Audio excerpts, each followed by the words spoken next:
আমাদের যে guild, director গিল্ডে ওনার অনেক ভূমিকা রয়েছে, টেলিভিশন প্রোগ্রাম প্রডিউসারও অনেক ভূমিকা রয়েছে।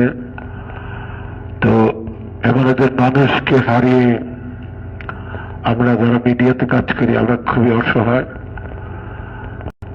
আমি দেশের অনেক জায়গায় ওনাকে নিয়ে গেছি, পুলিশের কাজগুলো দিয়েছি, পুলিশের বড় বড় ডকুমেন্টারি উনি করেছেন, সারদাতে গেছি, খাগড়াছড়ি, মাহালছড়ি, বহু জায়গায় গেছি ওনার সাথে। তো এই মানুষটি আল্লাহর কাছে চলে গেছে, আমরা সবাই ওনার জন্য দোয়া করব। আর ওনার আত্মার শান্তি পায়, সেটা হলো ওনার পরিবারের দিকে আমরা তাকাবো, তাকিয়ে থাকবো ইনশাআল্লাহ। আমরা যেভাবে যেই পারি না কেন, এটা আরো আমরা অন্য একদিনও কথা বলতে পারবো। শুধু আমি এটুকু বললাম যে আপনারা মেন্টালি রেডি হয়ে যান, আপনারা এই পরিবারের গার্ডিয়ান, এটা রেডি হয়ে যান মুখ থেকে। তারপর কি করতে হবে সেটা আমরা একসাথে বসে ইনশাআল্লাহ ঠিক করব। তো আবারও এই পরিবারের জন্য এবং মনির হোসেন জীবন তার বিদায়ের জন্য অনেক কষ্ট, অনেক বেদনা বুকে নিয়ে আজকে এখানে বসেছি। তো আমরা যেন এক বছরের মধ্যে তাকে ভুলে না যাই। আমরা তার এই যে স্মরণ সভা, মৃত্যু দিবস, শুধু তাই না, আরো যারা যারা চলে গেছে আমাদের ছেড়ে তাদের আমরা স্মরণ করবো। স্মরণ করলে হয় কি, সে জীবিত থাকে, তার কর্মকাণ্ড আমাদের চোখের সামনে চলে আসে। বন্ধুরা, এক সময় তো আমার জন্য আপনারা এখানে বসবেন, মান্নান ভাই, হীরাবার জন্য এক সময় এখানে বসবেন, খুবই স্বাভাবিক, তাই না? এটা খুবই স্বাভাবিক যে বসে স্মরণ সভা করবেন, পর্যায়ক্রমে আপনাদের সবার জন্যই করবেন। এই জন্য চলেন আমরা একটা ট্রেন তৈরি হয়ে যাই, যেখানে করে এই ভালোবাসা যাতে না কমে, এই বন্ডিং যাতে না থামে, এটা আমরা চালিয়ে যাব এবং আমরা স্মরণ করবো বছর বছর।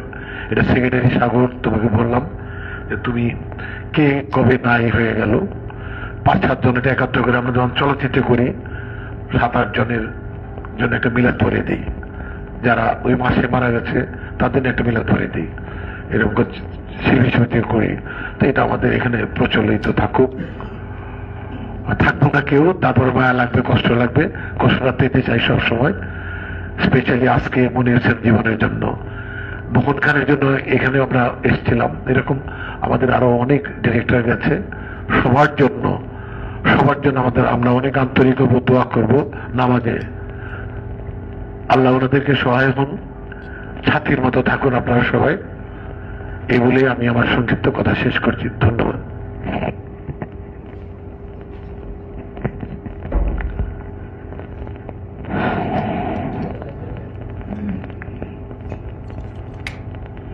জীবন ভাইকে নিয়ে যখন বাড়ি গেলাম, গাড়ি রাখার 10 মিনিট পরে মানে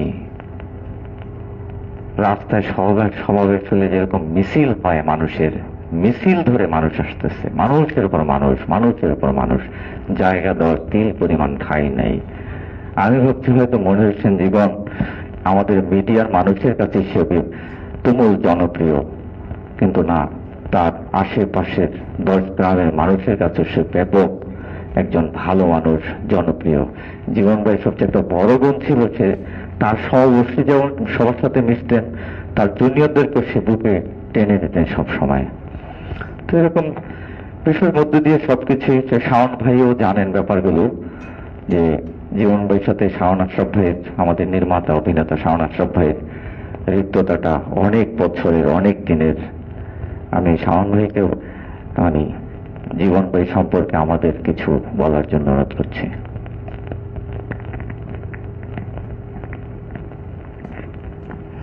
বিসমিল্লাহির রহমানির রহিম। জীবন ভাই সম্পর্কে তায়েব ভাই যা বলছে, এটা আসলে আমাদের অনেক হৃদ্যতাটা সিদ্ধেশ্বরী, আমার বাল্যকালের স্কুল জীবনের ফ্রেন্ড শিপনের বোন হচ্ছে গিয়ে জীবন ভাইয়ের ওয়াইফ। তো সেই সূত্রে জীবন ভাই সাগরকে যেরকম শালা বাবু যে সিরিয়ালে বলতো, আমারও বলতো যে মিডিয়াতে তরে আর কেউ শালা বলতে পারবে না। আমি শুধু শালা বলে গেলাম। তা আর কেউ কিন্তু আসলে আর শালা বলতে পারবে না, শালা বলার মানুষটা চলে গেল। এই কষ্টটা আসলে বোঝানো যাবে না, আমাদের চেয়ে হয়তো তার পরিবারের কষ্ট আরো অনেক বেশি। আর তায়েব ভাই যে বললো এত কিছু থাকার পরেও জীবন ভাই, আজকে আমরা সব নির্মাতাদের উদ্দেশ্যে আমি একটা কথা বলতে চাচ্ছি, কুড়ে কুড়ে ভিতরে ভিতরে আমাদের অনেকেরই খায় যে আমি ভালো কিছু হয়তো করতে পারলাম না, করে যেতে পারলাম না। এই খাওয়াটা কিন্তু আপনাকে 10 দিন আগে নিয়ে যাবে। সবাই আমরা যাব, আমরা আমাদের যেতে হবে, কিন্তু এই যে না পাওয়ার আক্ষেপ, একজন নির্মাতার কিন্তু গাড়ি বাড়ি টাকা পয়সার আক্ষেপ খুবই কম থাকে।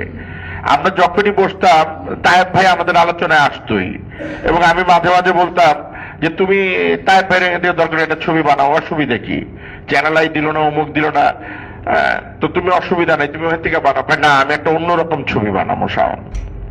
তা আমাদের এই যে নির্মাতাগুলোর আক্ষেপ থাকে, আমার মনে হয় যে এই আক্ষেপটা আমাদের সবাই ছেড়ে দেওয়া উচিত। এই আক্ষেপটাও আমাদেরকে অনেকাংশে ধ্বংস করে দেয়। আর তায়েব ভাই অনেক কথা বলেছে, অনেকে বলবে, আমি আরেকটি কথা আমার দুঃখের এবং ক্ষোভের বলতে চাই। যেহেতু ডিরেক্টর গিল্ডস আমাদের প্রাণের সংগঠন, উনি যখন মারা যায় আমি প্রথমেই হচ্ছে গিয়ে তার মেয়ের স্ট্যাটাসে, ভাগ্নির স্ট্যাটাসে দেখে সাথে সাথে আমি সাগরকেও ফোন দিছি, কারণ আমি প্রথমটা পেলাম যে উনি হাসপাতালে গেছে, দ্বিতীয়টা শুনলাম যে অল্প কিছুক্ষণ পর উনি আর নাই।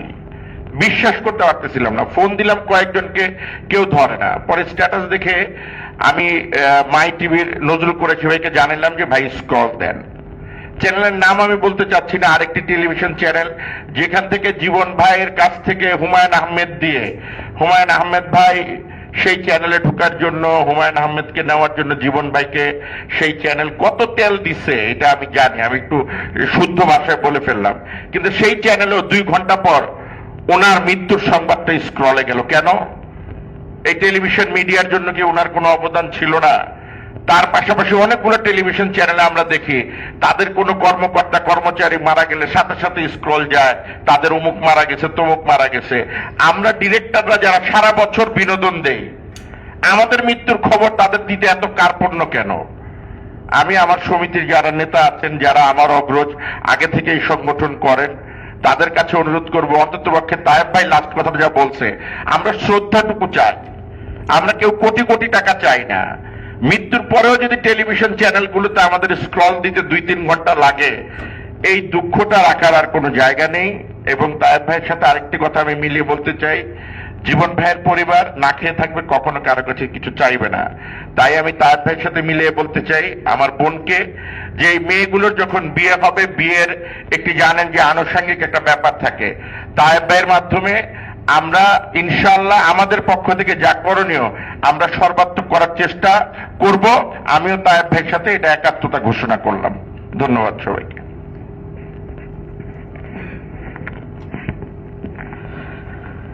নির্মাতা মনির হোসেন জীবনের শুরুটা চলচ্চিত্র দিয়ে। টেলিভিশনে কাজ করতে করতে সবাই অনেকেই জানে যে সে টেলিভিশনের নির্মাতা, কিন্তু তার শুরুটা চলচ্চিত্র দিয়ে। তার চাচা বদিউল আলম খোকনের হাত ধরে সে চলচ্চিত্রে এসেছিলেন। তারপরে টেলিভিশনে যে আমরা 94 সালে যে আমাদের প্যাকেজ আন্দোলন হয়েছিল, সেই আন্দোলনেরই ফসল আজকে এতগুলো টেলিভিশন চ্যানেল। সে আন্দোলনের সম্মুখ ভাগের একজন যোদ্ধাও ছিলেন মনির হোসেন জীবন ভাই। প্রতিটা আমাদের ইন্ডাস্ট্রির, আমাদের শিল্পীদের, আমাদের আর্ট কালচারের যেখানেই বাধা আসতো সেখানে মনির হোসেন জীবন থাকতো, সবার জন্য চিন্তা করতো মানুষটা। আমি একটু আমাদের কনফেডারেশনের চেয়ারম্যান, আমাদের ডিরেক্টর্স গিল্ডের সম্মানিত সদস্য সাদেক সিদ্দিকী ভাইকে মনির হোসেন জীবন সম্পর্কে কিছু বলবার জন্য অনুরোধ করছি।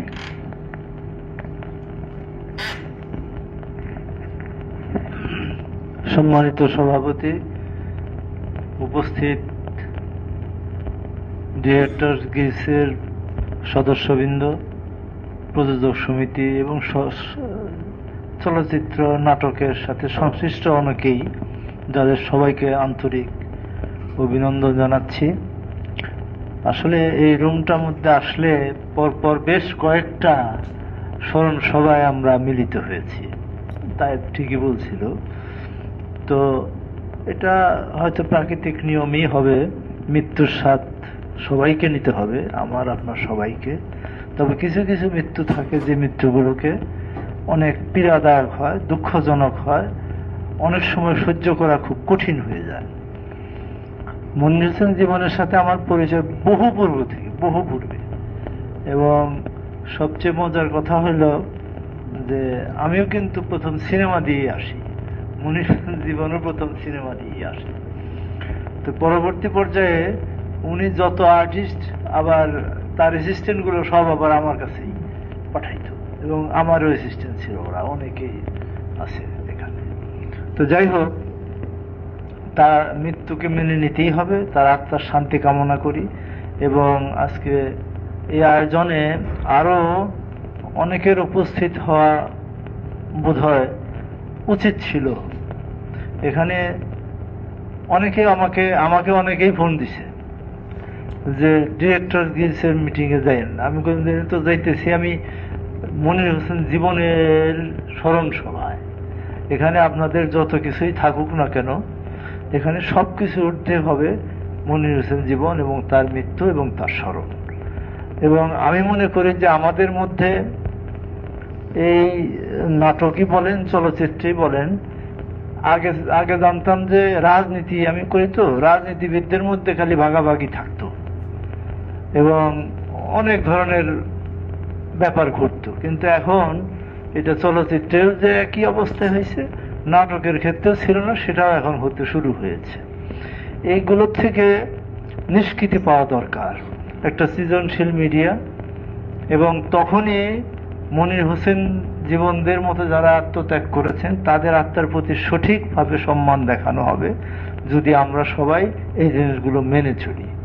এবং আজকে মনির হোসেন জীবন মধ্যবিত্ত পরিবারের সন্তান, এবং আমার সাথে সহকারী ছিল বদিউল আলম খোকন। খোকনের হাত ধরে সে চলচ্চিত্রে আসে। এবং আজকে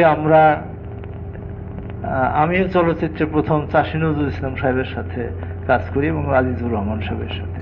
যাই হোক, আমরা মনে করি যে আমরা এখানে যে কয়জন উপস্থিত হয়েছি তারা সবাই দোয়া করব এবং তার আত্মার শান্তি কামনা করব। এর বেশি কিছু তো আমাদের করা নাই। তবে সংগঠন যেহেতু আছে, তার পরিবারের প্রতি একটু সুদৃষ্টি, যেটা বারে বারে অনেকেই শাওনও বলছে, তাইবও বলছে, আমরা সেই ব্যাপারে অবশ্যই সুদৃষ্টি রাখবো এবং আন্তরিকতার সাথে রাখবো, এটাই কামনা করব।